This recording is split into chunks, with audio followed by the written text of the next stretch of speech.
Many of us, or somebody that we know, have made decisions and bad choices in life that have taken us to a place where we feel hope no longer lives. But there is a man with a bold vision that says we can flip the switch. He's bringing a message of hope. He's bringing a message of potential to some people who've made some of the worst decisions in life and are in their darkest moments. Join us for a very special Elite Meet next.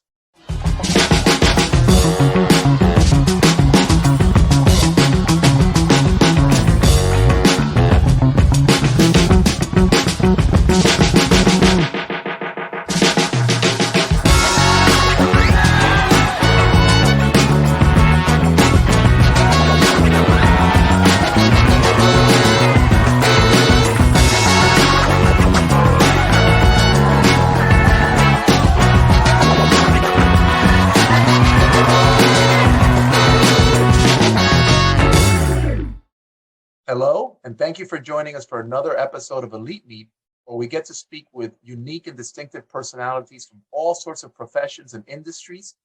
My name is Rich Munguia. I'm the founder and senior advisor of Elite Public Image, where we provide brand strategy, image development, and PR services to VIPs of all types. I'm also the founder, CEO, and senior advisor of Elite Speaker Services. We provide public speakers and talents for events of all types. And joining us today, I am always excited, but this is really interesting because this person's not like anybody we've ever had before, is Kit Cummings. Now, Kit is an award-winning author and teacher. He's a youth gang prevention specialist. He's the president of Power of Peace Project. In addition to that, he's worked with over 100 prisons, jails, and detention centers across the country, as well as in 4 continents. And he's also spoken or worked with over 10,000 prisoners. Kit, I'm so excited to have you. You're very interesting, different than anything I've ever, talked to. Thank you for joining us. Hey, Rich, thank you so much. I'm so honored and humbled to be able to spend this time with you. And I appreciate so much what you do. I mean, you're a professional, but also we become friends. So thanks for inviting me. Yeah, I'll tell you, it's so hard to introduce you. And I think for a lot of people, they're going to have a similar response. They're like, "What is that?" What you do is a niche that, that's until I heard about it, I was like, "There's a guy who does this, and he's becoming, super popular doing it."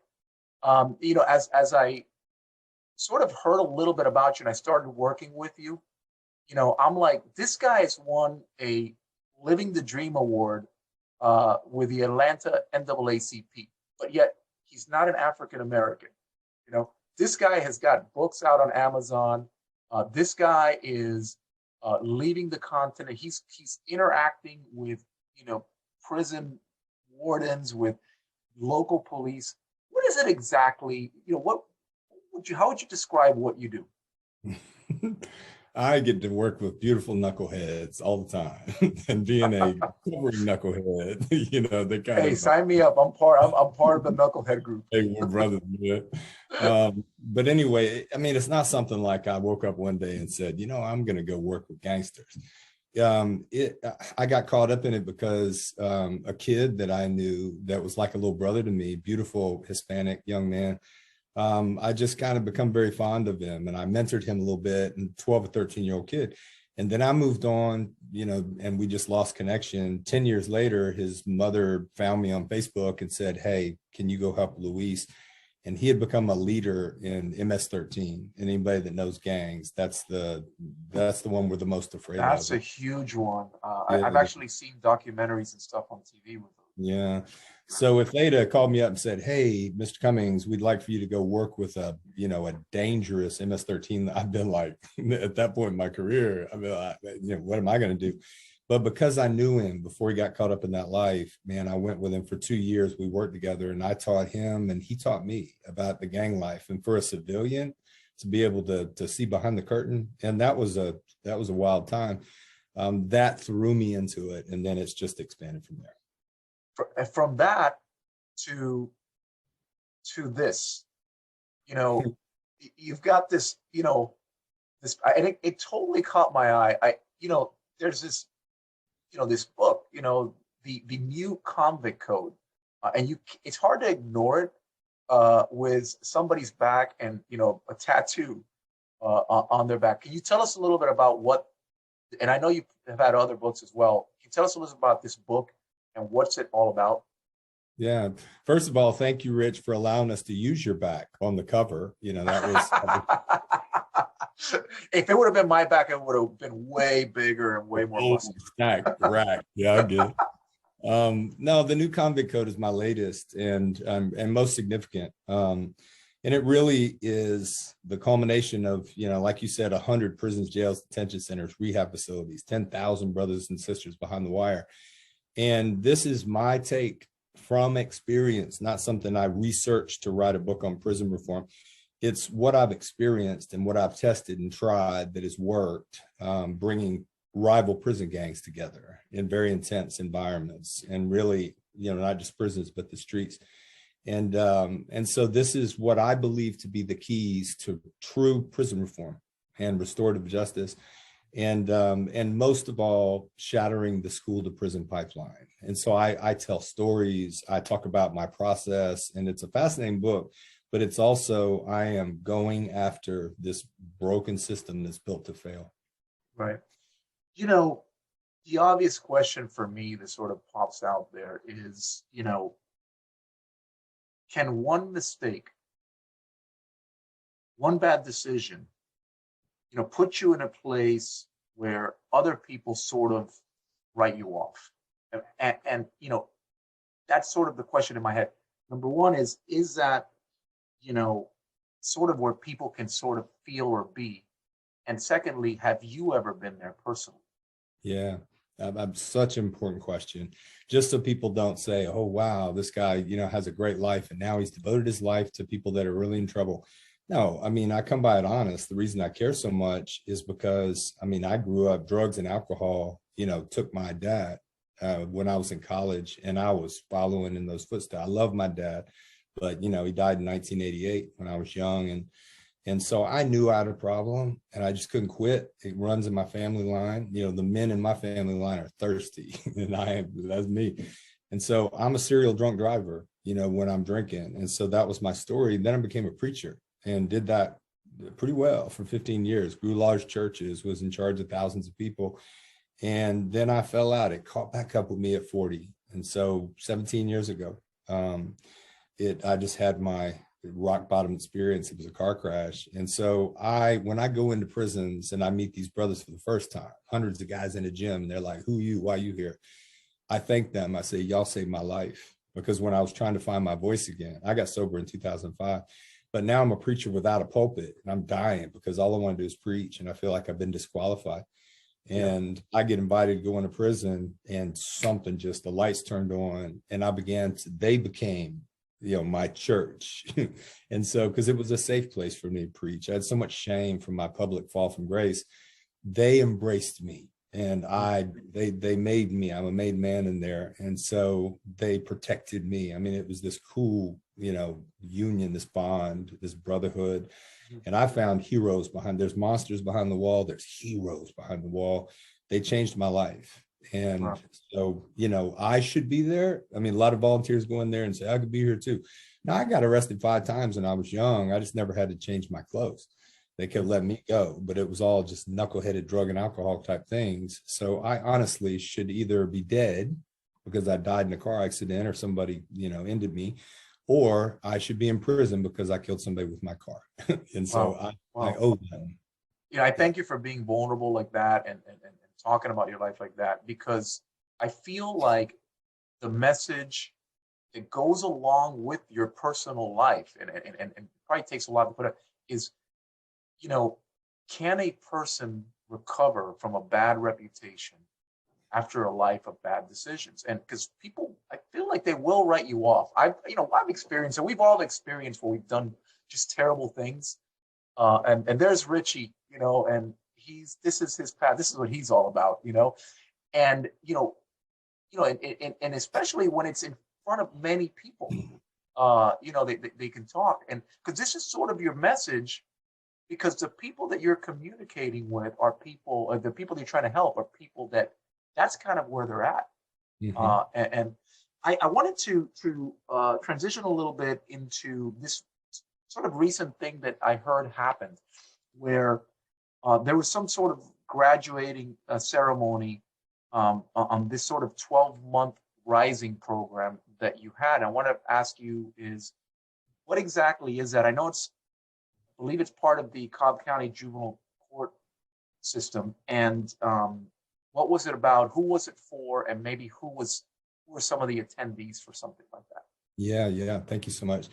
Rising is a program that was developed here in my county, in my state of Georgia, by Judge Wayne Grannis, who's juvenile court judge in my county.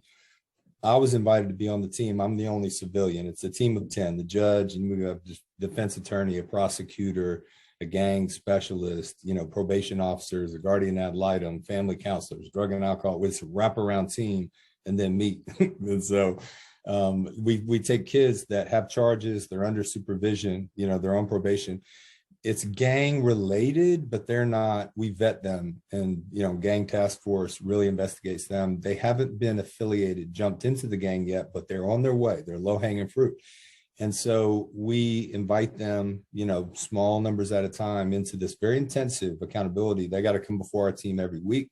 They've got to test clean for, drug and alcohol. They've got to do their homework. We have special assignments. They have to go to their therapy appointments.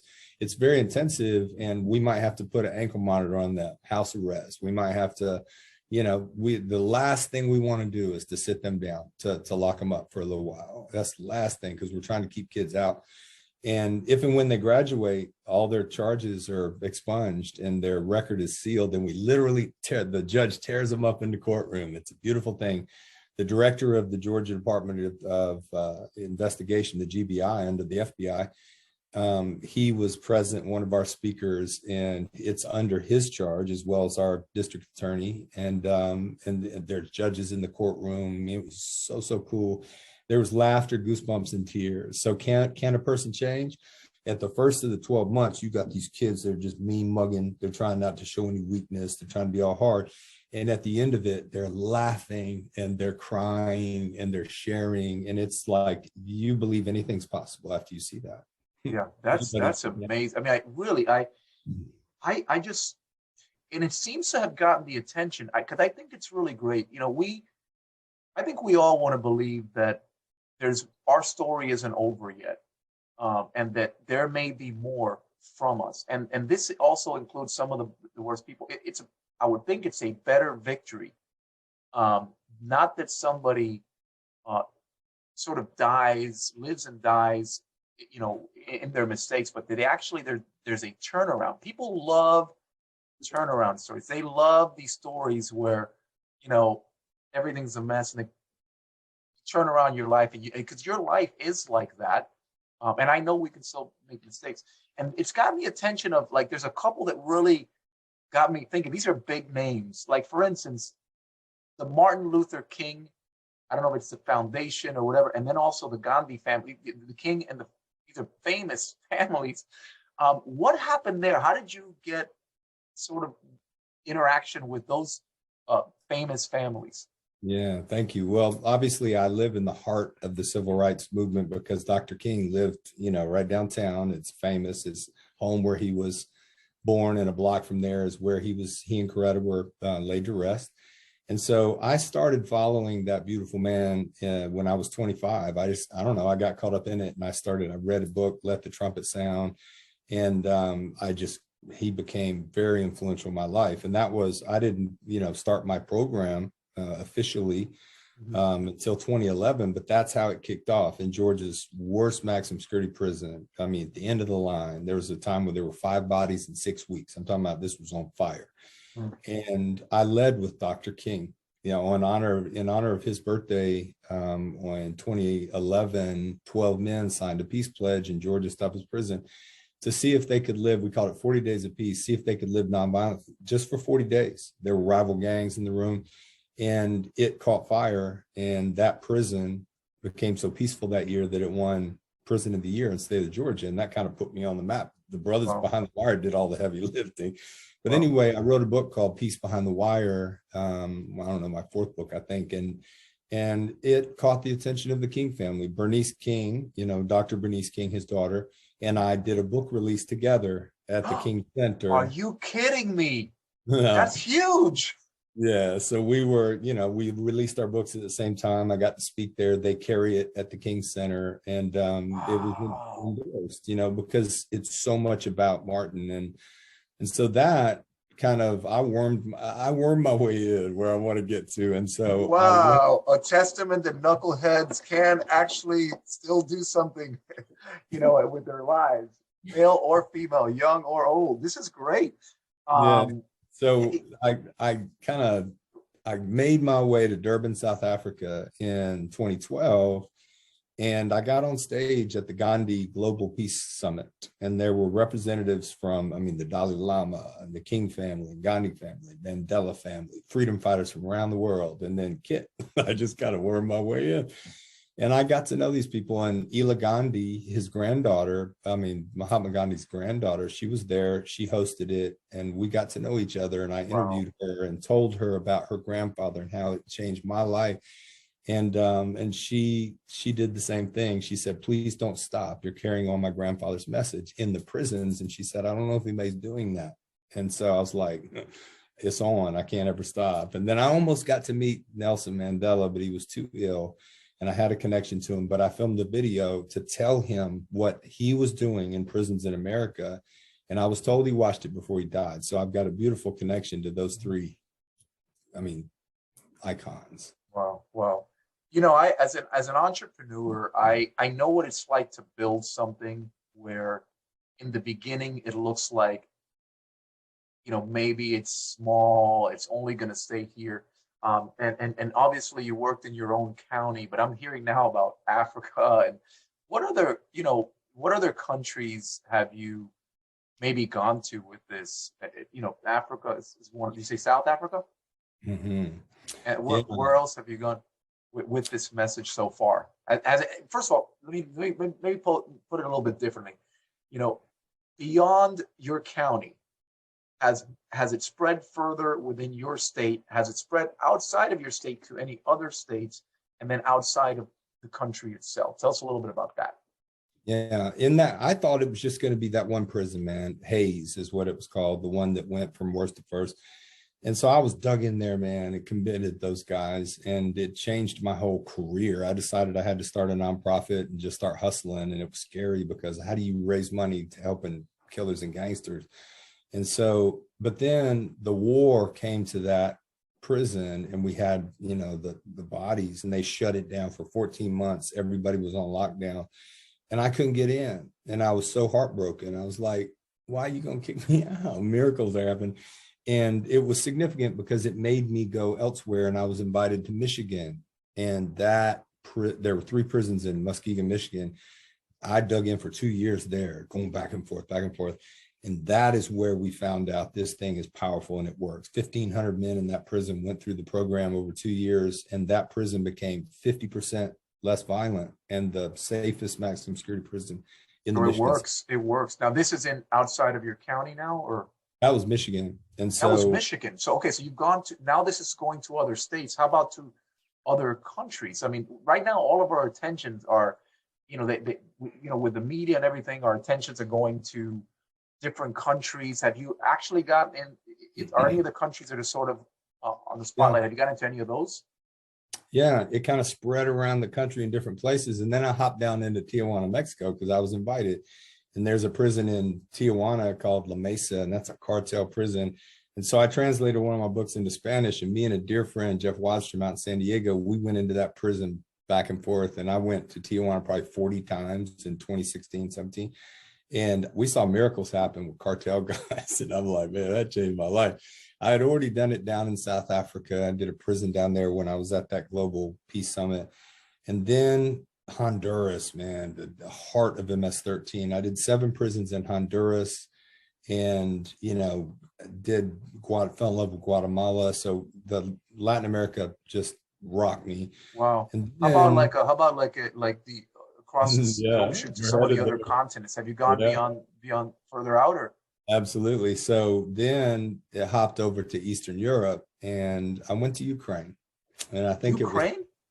yeah, I think it was 2014, and I was invited. I go where I'm invited. And so I went there and I did one of the things I did a church tour. So I was praying and preaching in these extremely conservative, former Soviet Union churches that look like cathedrals. And you talk about a tough audience, man. I'm a tall dude with tats. Oh, in Ukraine, if you got tats, it means that you did time. So I'm looking like a convict.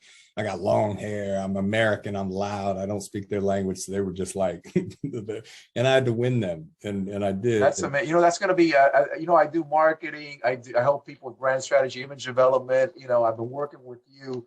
This is good for you because all the eyes of the world right now, are in Ukraine, obviously for obvious reasons. We all hope that, Russia and Ukraine and that whole thing settles down. We're not going to be controversial in that area, but you've actually gone to Ukraine, Honduras. Well, it was, Kiev, it was where I started, but then Lviv is where so many people are fleeing to, and now it's getting kind of rocked. But it was funny. I was trying to get into the prison, and they wouldn't let me in. And so they called me down to this state office, and there are people with big green hats. I mean, this is like, and their form of the KGB, interrogated me. And they said, we're not going to let you in the prison. They did. I wormed my way in. But they said, we know who you are. We know you write books and make videos, and we know where your money comes from. And I'm like, I ain't got none. How do you know where it comes from? And so they, it was so cool because I'm in this room and I'm listening to the interpreter, and they're like talking to Kiev. And anyway, so it was like interrogated.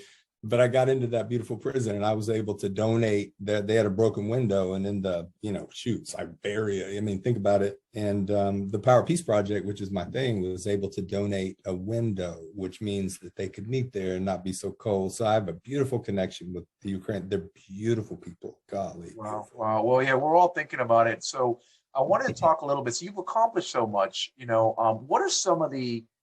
So we're going to move now more into kind of where you're at now, like as far as our show here, what are some of the, say, government, law enforcement, even from the gang perspective that you've actually now collaborated with?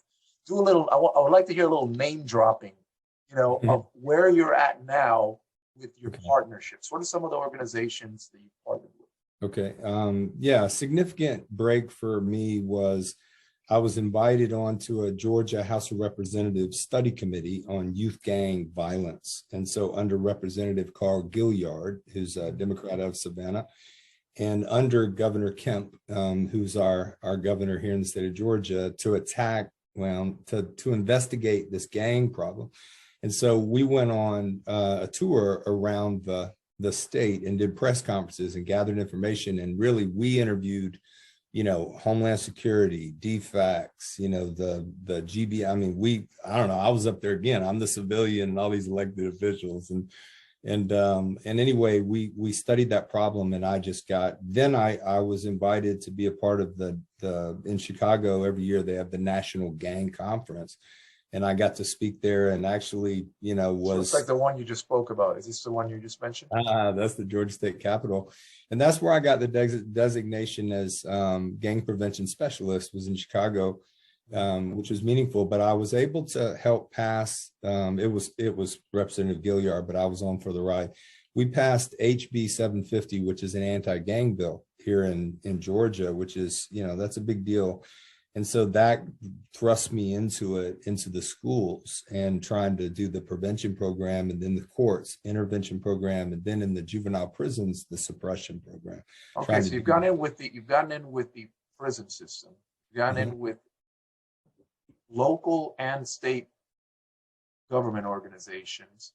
Correct. How about with schools? Any partnerships with schools? Are schools starting to go, this guy is helping people?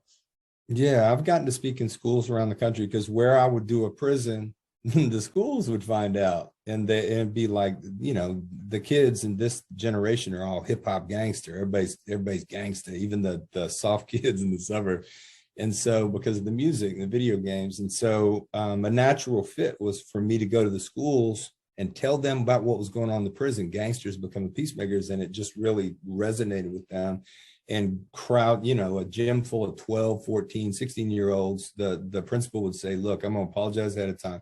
They never listen. Just go ahead and do your thing. Don't be offended. But I started talking about gangsters and it was quiet. You could hear a pin drop and it inspired them. And so I'd go back to the prison. I'd say, hey, you are role models now, so do not mess this up. You know, I gave them a motivation. Then I'd go back to the kids and I'd say, hey, you need to follow their lead. Those brothers are putting their life on the line for you. And they became like symbiotic. And it fueled this thing. And Tijuana, Mexico blew my mind because I started working with street kids because of Jeff and soccer players. And it inspired me to write a book called Protect the Dream. And that's the one that I take into schools. And we teach kids to dream. Nobody's doing that. So we're teaching them, you know, Martin said, I have a dream. And it's like, well, you know, kids are just thinking about today. They're not thinking about the long play. And so we establish, you know, we start with athletes and then we spread out into other influencers and we raise up positive role models and we teach them how to dream a big dream. And then it's simple. Instead of saying, don't drink that, don't smoke that, don't play that, don't vape that, don't ride with her, pull your pants up, get off the phone. It's like, no, let's help you protect that dream. And if we do that, then all the threats, whether it's social media, whether it's drug and alcohol or unhealthy relationships or disrespecting authorities, you know, all the things that can wreck a dream, now they've got something to protect. So it's not a no program, it's a yes program. And it's just, we've got guys that are out there playing in the SEC that are part of our, you know, I got 2 state championship rings, you know, that I. Wow. So you got, okay, so you got the attention of government, not just the county, you know, but at, you know, at state level. You've gotten outside of your state. You've had partnerships and you know, or collaborations with education systems, prisons, even athletes, you know. And well, how about law enforcement? Have you had any? How do they view this? I was thinking about that this morning. I've got this cool thing, like everybody else, man. You see blue lights and like, you know, what are they gonna get me? And I, you know, plus I was a knucklehead, man. I didn't want to go, you know, I just want to see the cops. And so none of these kids do. Now, even this morning, yeah, I'll see a cruiser, you know, a squad car, and I'll be like, hey, is that one of my friends? You know, I mean, if I get pulled over. So these guys are sort of partnering with you. Have you done any events where like the law enforcement, like, okay, look, I don't know forgive me if I insult you in any kind of way, but have you had events where you have like the good guys and what people say call the bad guys and they're all together? Anything like that happen? Oh, dude, you're so good at this, bro. Yeah. This is a slam. You alley-oop it, you know? And so we've put this program together and it's called Bridging the Gap. And so it's so simple, bro. We target with the partnership we have with the law enforcement, we target an apartment complex that has a lot of issues, maybe gang issue. I mean, the blue lights are there a lot. It's a trouble spot for the police chief. And then we go to one of my schools where we got all these athletes, you know, that are protecting their dream. And then we put all that together. And so we throw a big cookout. And so the officers, like 12, 15, 18 officers will show up, blues. And then they cook the hot dogs and hamburgers. They hand out the backpacks, but then the crescendo and all the community comes out. And if that was it, that would be cool. But then we have a cornhole tournament and it's cops against the kids. And so in cornhole, you got to stand by your opponent. And then on the other, you know how it works. And anybody can play cornhole. That's why we choose it. You know, it's not hard, but it's competitive. And so, you know, you got the police chief, literally, we got 700 officers under our police chief in my county, next to a knucklehead that they are worried about, but he's a football player at one of our high schools. And then they compete and the kids beat the cops and win. It's hard to hate somebody that just fed you, gave you a backpack, and then played games with you. And so now what we're trying to do is when the blue lights come into that neighborhood now, that people just a little thought is, man, I remember those guys. And then in the same way, the cops, maybe when they see these kids, they're like, I wonder if that's one of the kids that we were playing with. It's a beginning of a connection. It's so simple, but you know, I would think that to a certain degree, I think it's great. I don't think it's an act. I think it's sincere, which is really what makes it so great. I would think that if I was the I don't know what I'm talking about here, but I would think that I was sort of encouraging, being and remaining a criminal or a gang member, that maybe I would want to sort of be a little threat to that. How have you managed to get any, Sarah, build any relationships, positive relationships, say with the big gangs like the Bloods, the Crips, the Gangster Disciples? Remember, I know this just from speaking with you. It's not like I know a whole lot. MS-13, or say the Aryan Brotherhood. Have any of those? Have you had any positive relationships with any of those people? Yeah. 10,000, and I don't know the number now. It's just it's over 10,000, over 100, prisons. So I have close friends in all of those groups. And please don't, for those out there, don't judge me. I'm not condoning their lifestyle. But the first step is I've got to become them.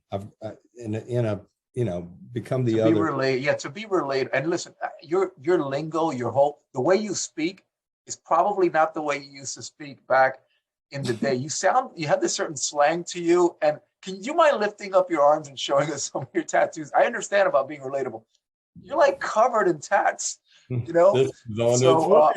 So we're not going to judge you, except that you look like a walking billboard. No, I'm just kidding. I love that you actually are relatable. So no judgment here. So you've got friends in some of these organizations. Actually, oh gosh, lots. Because I go into a prison, and the whole deal is to get the highest level gang, members and leaders in a gym, 100 at a time, and then we work our program. I treat them with ultimate respect. Okay, so when I meet them, literally, I shake their hand and I call them sir. It's good to meet you, sir. And then I get very playful, because I'm just comfortable in there, and they're not used to that. They're used to being hated and feared. And I'm just like, I mess with them, and then I'm like, I will tell that group, if you change my life, and I fall in love easy. And I love hard. So if you change my life over this process, you will go on my arm. And so this is a story. If I ever, heaven forbid, lose the ability to speak, I'll just be able to point. You can read my story. It's my canvas. And so the Bloods right now, I'm working with a lot of Bloods in a juvenile prison. They have the camp, they have the numbers.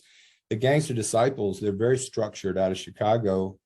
They've done more for my movement than probably any other gang besides Bloods are starting to come on.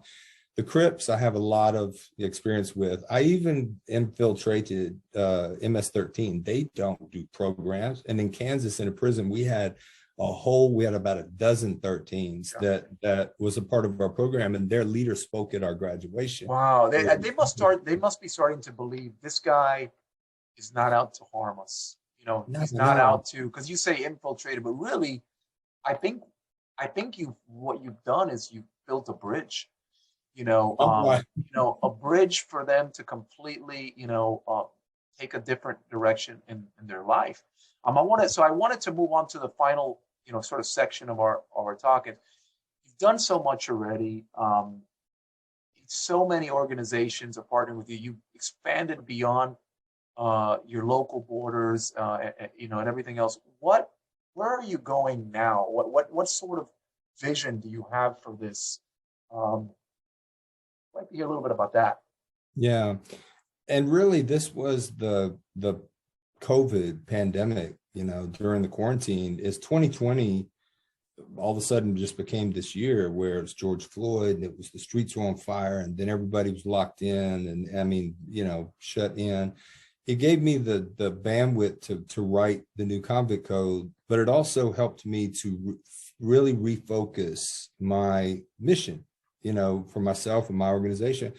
And it really became about shattering the school to prison pipeline. And so one of my deep core convictions is what's wrong with our prison industrial complex, which is a $100 billion beast that's going private now, and they're incented to fill up prisons and build more prisons than schools. I think it's reward over punishment, because right now it's a punitive system, and it's predictable that way. Hey, lock them down. When they fight, lock them down. When they're stabbing each other, lock them down. It's very predictable. But see, my program is, it's reward. And I go in there and I say, listen, I'm not coming here trying to bring God to you. I'm coming here trying to find God in you. and then they accept me. It's like me, and they got tattoos on their faces, right? And so really, to answer your question, is my vision is that we build a system where prisons become reward driven. They're like universities. If you got to go do time, why not, prepare yourself to get out? Now, that's a crazy dream, because everybody's like, man, they ain't going to do that.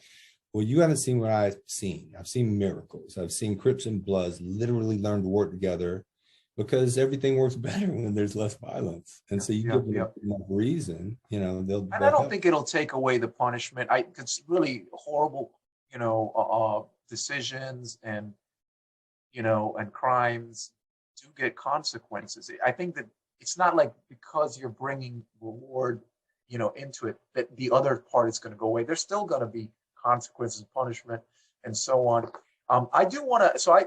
We do want to support this, that people actually do change. They can sort of evolve. The whole caterpillar butterfly thing.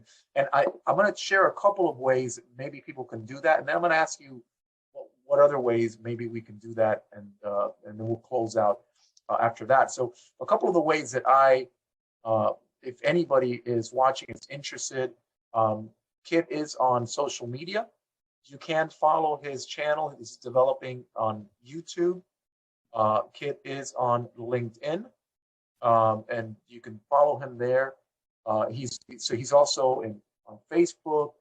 What ways can organizations either partner with you, collaborate with you, or support you and the power of I believe the organization is the Power of Peace Project? Yes, sir. POP. How can we support Kit, and how can we support and encourage and collaborate with Kit and POP? Yeah, thank you so much. KitCummings.com is a very easy way to kind of find out about what I'm doing, but also powerofpeaceproject.com, or just put it in. I mean, if you can't find me, you don't want to. And so you can find out. And I wanted to thank you so much for what you said. There is a place for punitive. I mean, if you're a knucklehead in there, there's a place for you. If you want to live that kind of lifestyle on the streets or even in the prison, but I just want there to be a place for guys that are trying to change. And there's a lot of them that really are.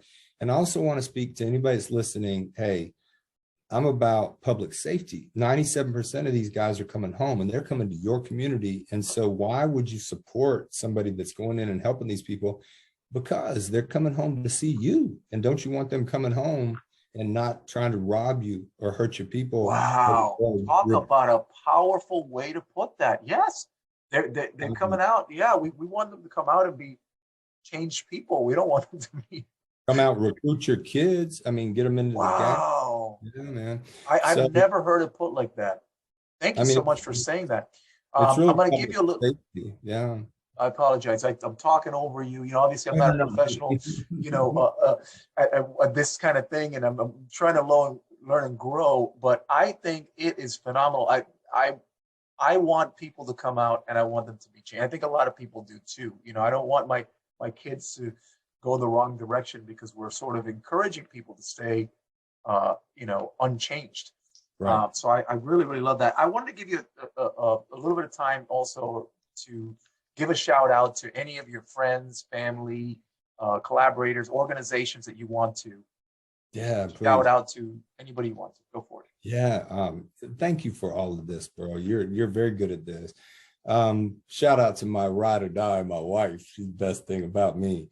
And then, my beautiful kids, a couple sons, a couple of daughters. I mean, I'm very, very blessed. And then I'm surrounded by beautiful people that I care about, that I do life with, brothers that know me. And I believe everybody needs that. I can't be solo. But, Commissioner Tyrone Oliver of the Department of Juvenile Justice, he is a friend, not just a, partner. Our governor, who is blessing my work right now. And really, I get to work with the right and the left, man. I mean, the left embraces me. NAACP, come on, they embrace my work. But then I grew up on the right. I'm in a red area. And so they love me. And so I'm kind of like on a beautiful place where I can play well with both sides, and in the middle, which a lot of people don't think is possible. I'm I can effectively bring Crips and Bloods together, red and blue. It ain't easy to bring Republicans and Democrats together. It's harder than bringing the gangs together. They're red and blue too. And so, shoot, trying to bring people together and feel one another, that's the game. And so to the King family, good Lord, Dr. King changed my life. Besides, Jesus and my mom and dad, Dr. King, had a huge influence on my life. So I got to just show mad love. And then my county, my police chief, Tim Cox, Carl Gilliard, my representative, I keep going, but I'm so lucky. The GBI director, Vic Reynolds, he's my friend. I get to be friends with people that are changing things, legislators. I'm blessed. I'm humbled because I'm a knucklehead. I should not even be at the table, man. I should be dead or in prison. And look what I get to do. I get to do what I love the most for a living. But I do need support. Need is not a good word. I value support, for people that really want to clean up the streets. So yeah. I want to be your friend. Bro, you are. Yeah. And I'll give a shout out to Elite. If you don't mind, Rich is helping me with branding. You're making me blush. Come on. My brands together, because I don't know what the heck I'm doing with YouTube or social media. I'm out there doing the thing. And you're an expert, but I want your people to know, Rich reached out to me and has been incredibly generous because he believes in what I'm doing. He's worth a whole lot of money. And I don't know what he's charging everybody else, but man, he is helping me. And so I shouldn't have said that. I should have said, I'm paying a great deal of money. Hey, if you want to give me money, guys, thank you. This isn't about the money, but it is such an honor, Kit. I sometimes as I meet with people, I'm like, what have I done in life? What you've done is a great message. I believe in this transition. I believe that, with God, that a leopard can change us. That's the only way. You are a man that is basically out there, sort of testifying. I don't have to be what I used to be. In fact, nobody does. And I love this message. I love this message of you can change. You can be better, and that you're bringing it to adults and juveniles alike. Such a fan. Kit, thank you so much for joining us. Thank you. Gosh, hope is the new dope. That's what we say in my organization. Hope is the new dope. And the new T-shirt, God loves knuckleheads. I'm part of that group. So thank you so much. That concludes our elite meet with Kit Cummings. Again, thank you. What an honor. Thank you.